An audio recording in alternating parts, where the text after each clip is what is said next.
Nearly 25 years ago, XXL Magazine captured history, bringing together 177 of the greatest artists in hip-hop music. That photo, aptly named A Great Day in Hip-Hop, includes the likes of Rakim, Common, Busta Rhymes, Mos Def, Fat Joe, Questlove, just to name a few, all on one city block. It was a recreation of this iconic photo by Art Kane, taken in that same spot 40 years earlier. 58 of some of the world's greatest jazz musicians.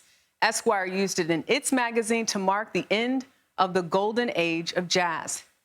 For more on the lasting legacy of the XXL cover, let's bring in Sheena Lester, who was the editor-in-chief of the magazine at that time. Sheena, thank you so much for joining us. First and foremost, where did this amazing idea come from? Actually, it was there when I arrived. When I became editor-in-chief of XXL, this was an idea that had already been in its circulation. Somebody brought it up in an editorial meeting, and once it was brought up, I couldn't let it go. Like, it was just too good an idea to not follow through. Why was it so important, do you think, to bring together these artists at that particular time? When you think about, the deaths of Tupac Shakur and Biggie, and hip-hop really being put on the map more mainstream than it had ever been. But why do you think it was so important to do that? And I can only imagine how difficult it must have been. Well, actually, we were lucky. The idea came back into circulation when we realized that it was the 40th anniversary of the original photo shoot. Once we realized it was that anniversary, there was no way we couldn't do it right there on those steps, just to pay homage to the jazz legends and their children in hip hop.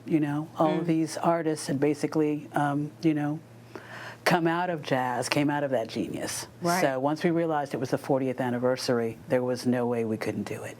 And we hired a fantastic publicist named Leslie Pitts, and another amazing gentleman named Biff Warren to get it done, and that's just what they did. And you got Gordon Parks to shoot it. We just saw some video of him there. He was 86 years old at the time. Describe how difficult that was, because I know you described that in a podcast, how you had to make that call and really convince him, please, you are the person for this photo.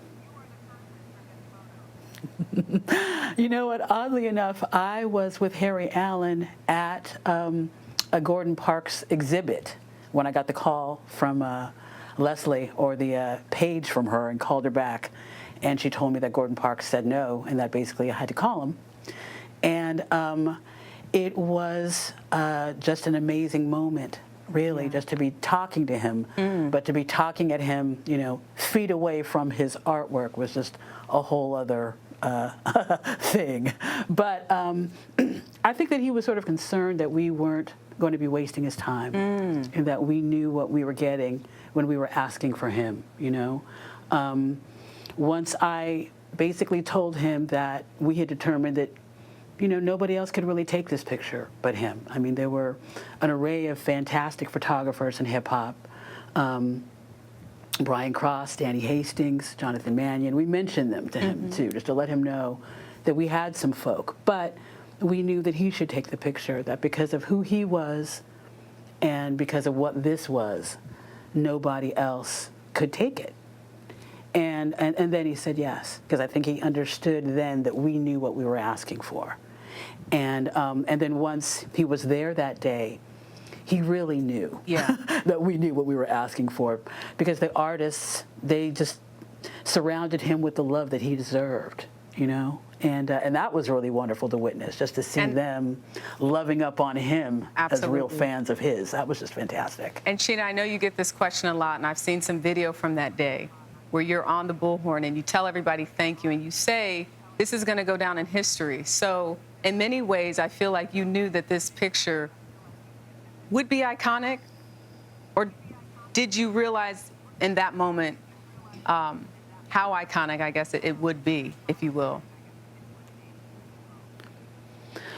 Well, I think once we knew that Gordon Parks was taking the picture, we knew exactly what we were getting. Yeah. And then being there that day and seeing the number of artists who came, their reaction to each other, and knowing that he was capturing that moment for them, for us, for all of us, for himself, really, you know. Yeah, there was no doubt that we knew it was going to be special. You know, again, the fact that we were just, you know, at a Gordon Parks exhibit, we knew that years from then, that photo would be hanging up on museum walls, and it was. And I can just tell based on how you still talk about it today, it was definitely a moment you'll never forget. Sheena Lester, thank you so much for joining us. And you can check out her podcast, The Greatest Day, the epic story behind hip-hop's most iconic photograph. Thank you.